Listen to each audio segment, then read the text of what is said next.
കേരളം ഇപ്പോൾ ഏറ്റവും കൂടുതൽ ചർച്ച ചെയ്യുന്നത് അടുത്ത മുഖ്യമന്ത്രി ആര് എന്നുള്ളതാണ്. ഏറ്റവും പുതിയ റിപ്പോർട്ടുകൾ പറയുന്നത് നാളെ നമുക്കറിയാൻ പറ്റും നമ്മുടെ അടുത്ത മുഖ്യമന്ത്രി ആര് എന്നുള്ളതാണ്. അത് നമുക്ക് കണ്ടറിയണം, നാളെയാണോ അതോ നീളെയാണോ എന്ന്. പക്ഷേ ഇന്ന് പലരും ശ്രദ്ധിക്കാത്തൊരു കാര്യമുണ്ട്. ഒരൊറ്റ ദിവസം കൊണ്ട് 10,200 രൂപയാണ് ഒരു പവൻ സ്വർണത്തിന് കൂടിയിട്ടുള്ളത്. അതായത് ഏകദേശം ഇപ്പോൾ 1 ഗ്രാം സ്വർണത്തിന് 15,390 രൂപ കൊടുക്കണം. അതായത് ഒരു പവൻ സ്വർണത്തിന് ഏകദേശം 1,23,120 രൂപ കൊടുക്കണം. എന്തുകൊണ്ടാണ് ഒരൊറ്റ ദിവസം കൊണ്ട് ഇത്രയ്ക്കധികം സ്വർണത്തിൻ്റെ വില കൂടിയത്? നമുക്ക് നോക്കാം.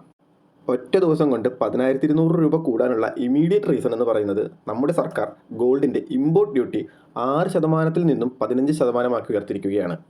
ഇത് ഗോൾഡ് ഇമ്പോർട്ട്സ് നിയന്ത്രിക്കാനും അതുപോലെ തന്നെ ഇന്ത്യയുടെ ഫോറക്സ് റിസർവ് സംരക്ഷിക്കാനും കൂടിയിട്ടാണ് ഗവൺമെൻറ് ഇങ്ങനത്തെ ഒരു തീരുമാനമെടുത്തിരിക്കുന്നത്.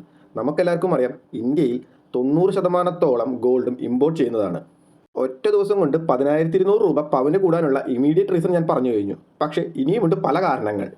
പ്രധാനമാണ് വെസ്റ്റ് ഏഷ്യ യുദ്ധം തന്നെ. സ്വാഭാവികമാണ്, ലോകത്ത് യുദ്ധം നടക്കുമ്പോൾ സ്റ്റോക്ക് മാർക്കറ്റും കറൻസിയിൽ നിന്നുള്ള ഇൻവെസ്റ്റ്മെൻ്റ് എല്ലാം ഗോൾഡ് പോലുള്ള ഒരു സേഫ് അസറ്റിലേക്ക് മാറുന്നതാണ്. അതാണ് അടുത്തൊരു പ്രധാന കാരണം. അടുത്തതാണ് നമ്മുടെ രൂപയുടെ തകർച്ച. 96 രൂപ വരെയാണ് ഡോളറിനെതിരെ നമ്മുടെ രൂപ പോയിട്ടുള്ളത്. ഞാൻ മുന്നേ പറഞ്ഞ പോലെ തന്നെ 90% ഗോൾഡ് ഇമ്പോർട്ട് ചെയ്യുന്ന ഒരു രാജ്യത്ത് രൂപയുടെ തകർച്ച കൂടെ ആകുമ്പോൾ സ്വാഭാവികമാണ് ഗോൾഡിൻ്റെ വില ഇരട്ടിയാകും. ഡോളറിനോടുള്ള വിശ്വാസം പല രാജ്യങ്ങൾക്കും നഷ്ടപ്പെട്ടു തുടങ്ങിയിട്ടുണ്ട്. അപ്പോൾ ഈ രാജ്യങ്ങളെല്ലാം ഗോൾഡാണ് ഇൻവെസ്റ്റ് ചെയ്തിരിക്കുന്നത്. സെൻട്രൽ ബാങ്കുകളെല്ലാം, ഈ രാജ്യങ്ങളുടെ എല്ലാ സെൻട്രൽ ബാങ്കുകളും ടൺ കണക്കിന് സ്വർണ്ണമാണ് വാങ്ങിക്കൂട്ടുന്നത്.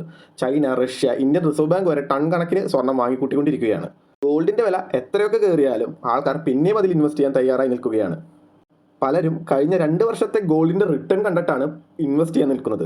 കാരണം കഴിഞ്ഞ 2 വർഷം കൊണ്ട് ഏകദേശം 100% മുകളിൽ ഇൻവെസ്റ്റ്മെൻറ്റ് റിട്ടേൺ കിട്ടിയിട്ടുണ്ട്. പക്ഷെ അത് എപ്പോഴും കിട്ടണമെന്നില്ല.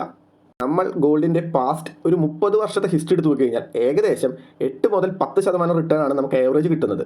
അപ്പോൾ ഇതിനും കൂടുതൽ റിട്ടേൺ കിട്ടുന്ന പലതരത്തിലുള്ള ഇൻവെസ്റ്റ്മെൻറ്റ് മാർഗ്ഗങ്ങൾ നമുക്ക് നാട്ടിൽ അവൈലബിൾ ആണ്.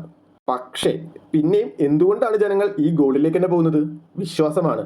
കാരണം ഗോൾഡ് എപ്പോൾ വേണമെങ്കിലും നമുക്ക് എവിടെ കൊണ്ട് വിറ്റാലും നമുക്കത് മണിയാക്കി മാറ്റാൻ പറ്റും.